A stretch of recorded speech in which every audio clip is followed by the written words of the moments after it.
तो video start करने से पहले आपसे रिक्वेस्ट है, अगर वीडियो पसंद आए तो लाइक, सब्सक्राइब और शेयर ज़रूर कीजिएगा।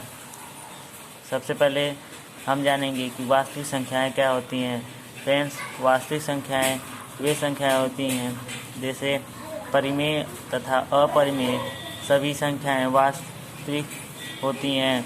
एग्जाम्पल देखिए, कड़ी में ऋण 4, फिर कड़ी में ऋण 3, कड़ी में ऋण 7 वास्तविक संख्याएं नहीं है।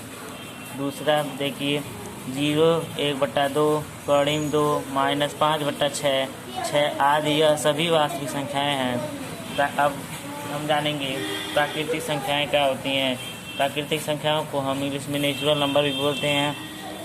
वे संख्याएं जो हमें प्रकृति द्वारा निःशुल्क प्राप्त हैं उन्हें प्राकृतिक संख्याएं कहते हैं। लेकिन यहाँ पे आप नोट लिखिएगा, प्राकृतिक संख्याएं पूर्णांक में धनात्मक होता है। शून्य प्राकृतिक संख्या नहीं है, लेकिन शून्य को किसी प्राकृतिक संख्या के दाहिने लिखने पर इसे प्राकृतिक संख्या के रूप में गिनते हैं। उदाहरण देख लीजिए, 1, 2, 3, 4, 5, 6, 7, 8, 9, यह सभी प्राकृतिक संख्याएं हैं। पूर्णांक संख्याओं को हम इंग्लिश में होल नंबर भी बोलते हैं। शून्य से शुरू होने वाली सभी धनात्मक संख्याएं पूर्ण संख्या कहलाती हैं। उदाहरण के लिए 0, 1, 2, 3 आदि पूर्ण संख्याएं होती हैं। पूर्णांक को हम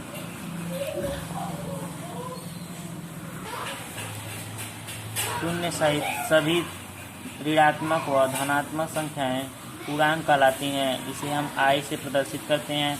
जैसे i ऋण 3, ऋण 2, ऋण 1, 0, 1, 2, 3, ये सभी पूर्णांक कहलाते हैं।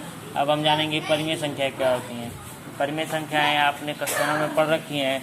वे संख्याएं जिन्हें p/q के रूप में लिखा जाए जहां p और q दोनों पूर्णांक संख्या हो तथा p 0 लेकिन q 0 नहीं होती है।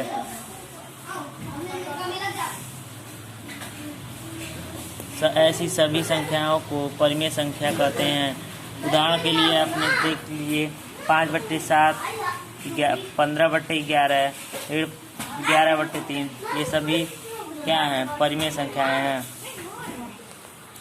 उसके नीचे नोट लिखिएगा, शांत दशमलव, आवर्ती दशमलव, यह परिमेय संख्याएं हैं।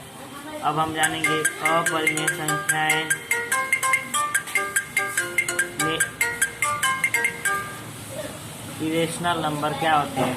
वे संख्याएं जिन्हें हर किसी अनुपात में अथवा p/q के रूप में नहीं कर सकते हैं वे अपरिमेय संख्याएं कहलाती हैं। अथवा जिन संख्याओं का मान शुद्ध रूप में नहीं निकाला जा सकता, ऐसी सभी संख्याओं को अपरिमेय संख्याएं कहते हैं। प्रायः जिन संख्याओं का वर्गमूल, घनमूल तथा चतुर्थमूल नहीं निकलता उसे हम अपरिमेय संख्या कहते हैं। उदाहरण के लिए देख लीजिए, 2 कड़ी में 2, कड़ी में 8, 3 कड़ी में 12, पाई, log 5 आदि। अब हम जानेंगे शांत दशमलव, जिन भिन्न का मान एक निश्चित दशमलव तक होता है उसे शांत दशमलव कहते हैं।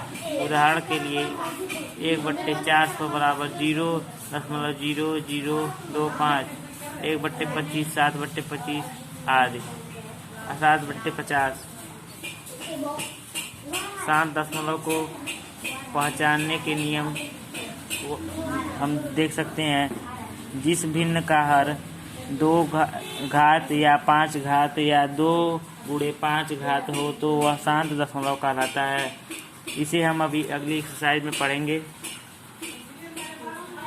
उदाहरण के लिए देख लीजिए, 7/16, 7/24, 4/25, 4/5 टू द पावर 2 आदि सभी शांत दशमलव हैं। शांत दशमलव का उदाहरण कुछ आप नीचे देख सकते हैं। अब आप कुछ फार्मूले देख सकते हैं, जैसे हमने यहाँ पे लिखा है a बराबर बी क्यू प्लस आर। अब यूक्लिड विभाजन प्रमेयिका में यही दिया गया है कि a बराबर B Q plus R. a क्या है? a आपका भाज्य है, b आपका भाजक है, q आपका भागफल है तथा r आपका शेषफल है। जहाँ 0 से बड़ा r होना चाहिए और r से बड़ा जो आपका भाजक है वो r से बड़ा होना चाहिए। और जो आप यहाँ पे देख सकते हैं महत्तम समापवर्तक में हम देख सकते हैं कि मस a तथा b गुणे लस a तथा b बराबर जो हम संख्या लेते हैं उसके बराबर आता है। और यहाँ पर देख सकते हैं P बटा Q शांत यदि हर Q को n घाते 2 घाते n गुणे 5 घाते m के रूप में लिख सकते हैं, जहाँ n तथा m धनात्मक संख्याएं हैं। P बटे Q अशांत आवर्ती यदि हर Q को 2 पे घात n गुणे 5 पे घात m के रूप में न लिख सकें।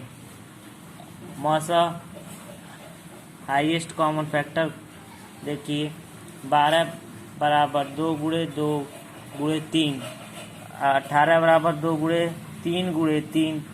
इसमें हम गुणांकों की सबसे छोटी घात को लेते हैं, जैसे आप देख सकते हैं हमने किया है। HCF बराबर 2 गुणे 3 बराबर 6। यहाँ पे देखिए LCM